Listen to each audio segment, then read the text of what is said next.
अरे पडलं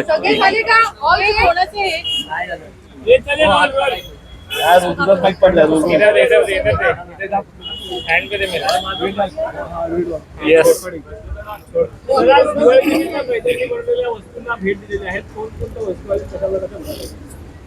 आज ठाणे मध्यवर्ती कारागृहामध्ये असलेल्या कैद्यांनी तयार केलेल्या वस्तूचा विक्रीचा शुभारंभ झालेला आहे.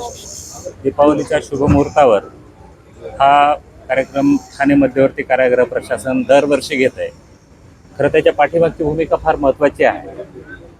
कैदी तुरुंगात असताना त्यांच्यामध्ये ज्या विधायक वृत्ती आहेत, कलागुण आहेत, जे कौशल्य आहे ते त्यांचं जपावं आणि वृद्धिंगत करावं याच्यासाठी आवश्यक असलेले संसाधनं उपलब्ध करून देण्याच्या दृष्टिकोनातून जिल्हा प्रशासन आणि कारागृह प्रशासन दोन्ही काम करत असतात. खरं तर कारागृहामध्ये असताना त्यांच्या उपजत कलागुणांना वाव मिळावा याच्या अनुषंगाने हे काम केलं जातं. त्यासोबत दुसराही खरा तर महत्त्वाचा भाग तो असा आहे, कैद्यांची काहींना शिक्षा संपल्याच्या नंतर जेव्हा ते समाजामध्ये येतील त्या समाजामध्ये पुन्हा त्यांना सन्मानानं जगता यावं यासाठी त्यांना आवश्यक असलेलं आर्थिक पाठबळ मिळावं आणि त्यासाठी असलेलं कौशल्य जपता यावं, त्यांचा कॉन्फिडन्स आत्मविश्वासही परिपूर्ण असावा या अनुषंगानं या उपक्रमाचं महत्त्व निश्चितपणानं खूप जास्त आहे. दिवाळीच्या मुहूर्तावर अशा पद्धतीचे सेल विक्री खूप मोठ्या प्रमाणावर वेगवेगळ्या ठिकाणी होत असते. परंतु जाणीवपूर्वक प्रशासन म्हणून शासन म्हणून आपण या अशा कार्यक्रमाला जाणीवपूर्वक प्रोत्साहन द्यायचा प्रयत्न करतो. तो याचसाठी की ज्या व्यक्तींमध्ये उपजत कलागुण आहेत मात्र ह्या मधल्या परिस्थितीमध्ये तुरुंगात असल्यामुळं त्यांच्या प्रोत्साहनावर विरजन पडू नये, त्यांचं तेच कौशल्य जपलं जावं आणि नंतर पुनर्वसनाच्या संदर्भामध्ये त्यांच्या अडचणी न येता साधारणपणाने सुलभपणाने त्यांचं पुनर्वसन करता यावं यासाठी हा उपक्रम राबवला जातो. आपण जे प्रश्न विचारला होता त्या प्रश्नाच्या अनुषंगाने मी सांगू इच्छितो की ठाणे कारागृहाचं वैशिष्ट्य आहे, या कारागृहामध्ये असलेले जे इनमेट्स आहेत त्यांनी फर्निचर किंवा वुडनच्या ज्या वस्तू आहेत त्याच्यावर कलाकुसर, अत्यंत बारीक कलाकुसर केली जाते, ते खूप चांगल्या प्रमाणावर केली जाते. मी या संदर्भातला ऐकून होतो. गेल्या 2 वर्षापासून मी तो अनुभव घेतोय. इथं तयार केलेली बैलगाड्याची रेखाचित्र असतील, खुर्च्या असतील, वेगवेगळ्या पद्धतीचे टीपॉय असतील, सेंटर टेबल असतील, कॉफी टेबल असतील किंवा की चेन लटकवण्याच्या ज्या बाबी आहेत अत्यंत बारकाईने केलेल्या आहेत.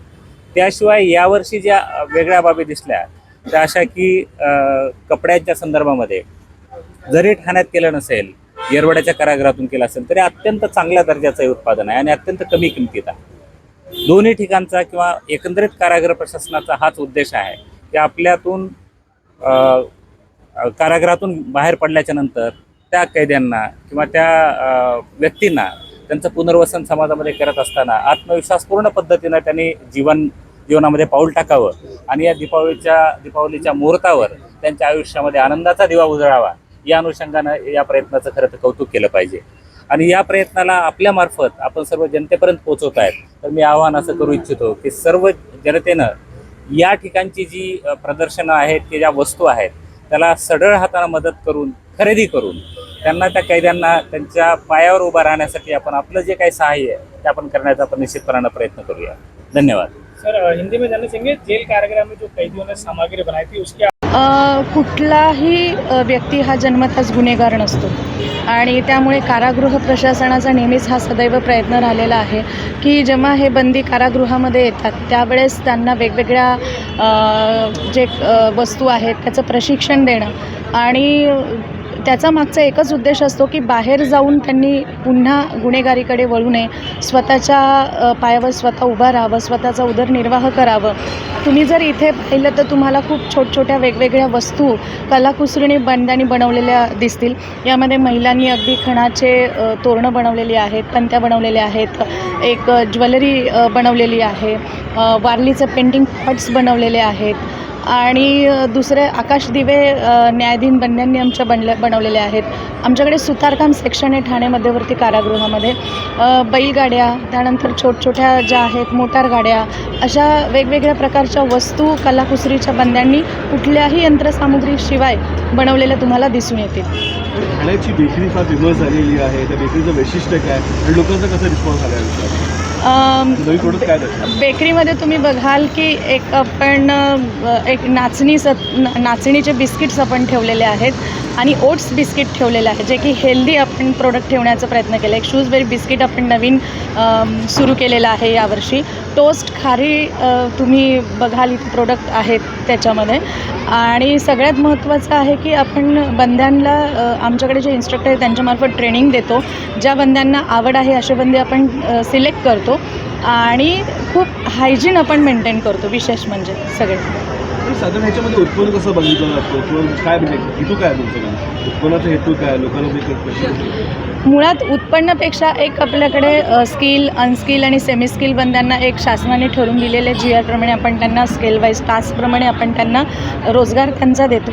पण मुळात हेतू आहे की बंद्यांना वेगवेगळं ट्रेनिंग मिळावं, एक वेगवेगळी कला त्यांच्यामध्ये निर्माण व्हावी आणि जेणेकरून त्यांना इथे ते शिकले की बाहेर जाऊन त्यांना त्या कलाकुसरीचा उपयोग होईल आणि बाहेर कुठेतरी त्यांना ती नोकरी मिळेल किंवा स्वतःचा उद्योग ते सुरू करतील.